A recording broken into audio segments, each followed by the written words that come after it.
Boom. So, this upload is about Breaking Bad, Season 4, Episode 11, titled Crawl Space.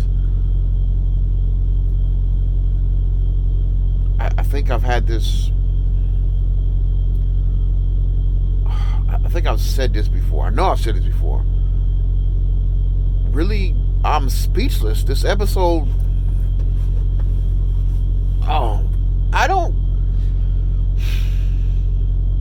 I've never been exposed to television like this. This episode should be made into a movie. Seriously. I don't know. I just started thinking about all the television I've missed over the years, and this just happens to be bundled with that. Even though it stands on its own. Before I get too fanboyish, I guess, into this particular series, let me just try and get the episode over with. So, the tables have somewhat turned. I wouldn't say they turned, but I think Mr. White's character wasn't necessarily likable to anyone throughout the whole series. I believe Pinkman has gained the confidence of Gustavo and earned his place in that organization. Mr. White has pushed himself out, but I think there's also some like TV land magic involved in this as well, because if he's that big of an issue, he would have just been disposed of. But of course, they keep him alive. But Walt kind of had, Walt. I should stop saying Walt. Mr. White was more useful than Pinkman was through most of the series. But now, like I said, Pinkman's taken a position. He's holding his own. So Mr. White's no longer needed. He's really a pain in like a pain in my side or a thorn in my boot or something like that. So whatever expression you want to insert. So while that's unfolding and it gets deeper, I'm going to talk about Mrs. White and her little escapades or whatever you want to. Did I use that word right? Her little adventure. So she's trying to take care of this guy, and I think I said it earlier when I first started watching the show. I know somehow they're gonna wind up giving him money, and they did. But one thing is, it's not really adding up. She only gave him like $600,000 or something like that, and Mr. White's looking for the money that he's hidden in the crawl space, which is why the episode's named Crawl Space. He's looking at the money, and it's like, it's not adding up. It's like $600,000 missing, but he's making like, I can't remember how much he's making. He's making close to $10 million a year or something like that. How is $600,000 going to even hurt you if you make that much in a year? That makes no sense. I don't know how much time has passed in the series. I don't see how $600,000 is a big deal. Maybe I'm wrong. Maybe because they're putting so much of it through the car wash. That makes sense, I guess. I don't know how that would hurt him. But anyway, maybe my math is wrong. Maybe I'm not paying good enough attention. Maybe, I don't know. I just don't see how that's an issue. $600,000 shouldn't be nothing to him.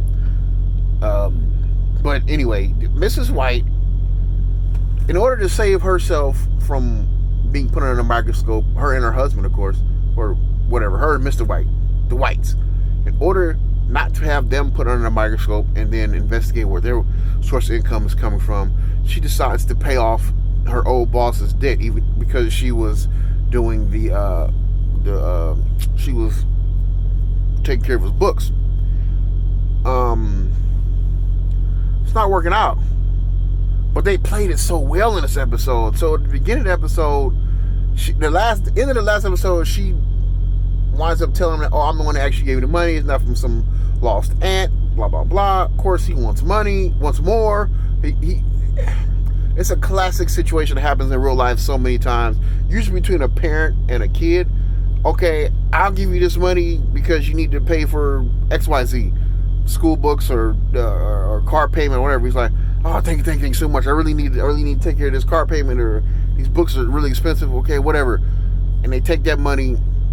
This is the best case scenario. They take that money and they go buy a pair of Jordans or something. And it's like, why did you buy those Jordans? It's like, what about your school books? Oh, I got friends that got books. I need these Jordans, though. They look really good. I'm like, oh my God, what are you doing? He does the same thing, but instead of paying off his debt, he buys a new Mercedes and starts paying all his own employees. It's like, okay. Of course, she has to get Saul involved, and Saul sends two of his goons over there, which is so hilarious if you're into comedy. It's Bill Burr and Lavelle Crawford. Two of some of the funniest comics out there. This is earlier in their careers. They're the muscle men. They don't look intimidating at all. I think it's at that part right there, which makes it so funny. Now, how they played it so well was in this episode when Mrs. White goes to meet the guy, he trips over a rug. You know, okay, you don't think no big deal of it. Okay, you need to get that rug fixed. Then you forget about it for the rest of the episode.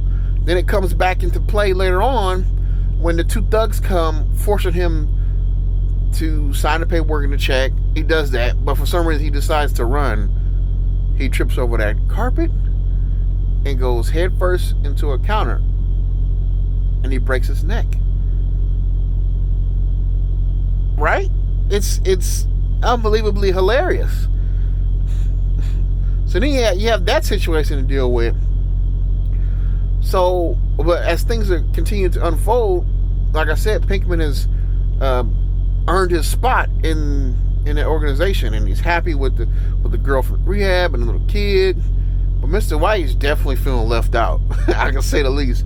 So he goes to Pinkman's house. Pinkman already beat him up. He's afraid, doesn't want to fight him.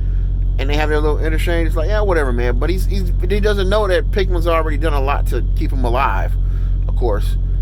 But one of Gustavo's henchmen is just waiting right there when he goes to see Pinkman, electrocuted him. Electrocutes Mr. White, which I thought it was funny because he overdid it, which was I just thought that was funny. Take him out to the desert, stay with Pinkman, you're done, you're fired, blah blah blah.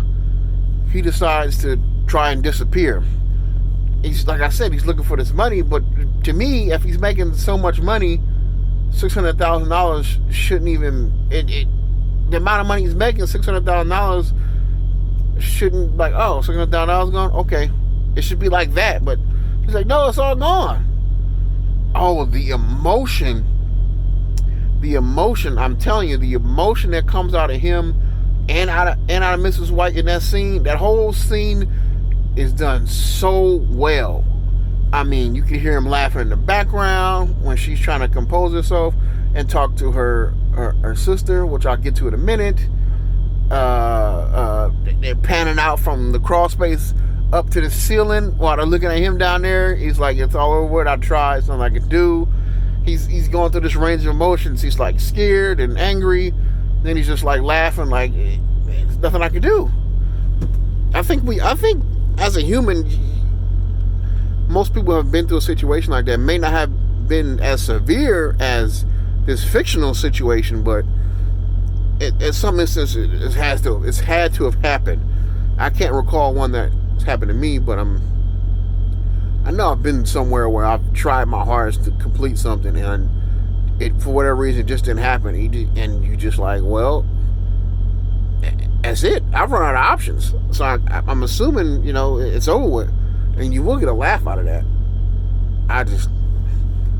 Now I have to get to the reason why she's trying to give herself composure to talk to her sister, because when Mr. White's in the desert, he's also finding out that Gustavo, his boss, wants to kill Hank. Because Hank's getting way too close he's getting way too close, which I also think this is some TV Land magic too, because like he's sniffing around trying to figure things out, but he just went he just got these connections coincidentally. They're way too good.